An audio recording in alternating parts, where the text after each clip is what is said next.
Yves, la redevance télé, s'il y a une baisse d'impôt qui est certaine pour 2020, c'est cette redevance audiovisuelle qui va baisser de 1 €. Oui, c'est ça, 1 € sur une année. Un peu chiche, non, quand même? Oui, elle est certaine, mais elle n'est pas énorme.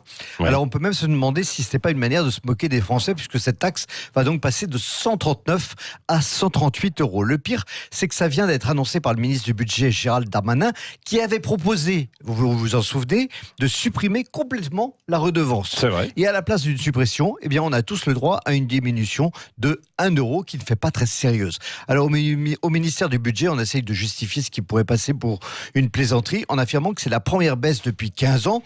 Mais c'est difficile d'être pris au sérieux quand au lieu d'une suppression, on a le droit à une baisse d'1 € et pas plus. Ce petit geste aura un coût de 25 millions d'euros pour les finances du pays, alors que l'audiovisuel public a coûté 35 millions d'euros de moins à l'État en 2019.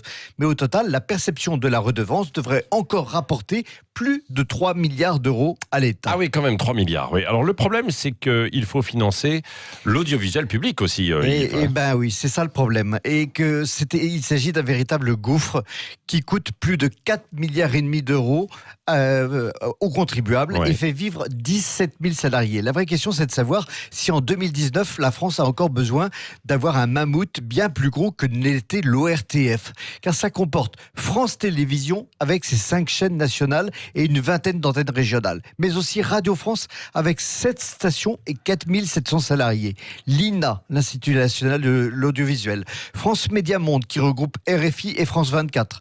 Et pour toujours l'audiovisuel extérieur, TV5 Monde et Arte. Ça fait tout de même beaucoup de supports et beaucoup de salariés pour un monde de l'audiovisuel qui est soumis à une très forte concurrence. Ouais. Et bien sûr, aucune de ces sociétés ne gagne de l'argent. Je dirais même qu'aucune d'entre elles n'est gérée pour éviter d'en perdre le moins possible. Ouais. Moi, j'ai cru comprendre quand même que dernièrement, on leur avait passé, on avait mis un peu la pression. Oui, d'où ces économies qu'on nous rend sous forme de 1 €. La question n'est pas de savoir s'il faut réduire d'1 € la redevance audiovisuelle, mais plutôt de privatiser ces entreprises ou de les obliger à ne plus dépendre des deniers de l'État en vivant notamment de la publicité, comme c'est le cas à Sud Radio par exemple.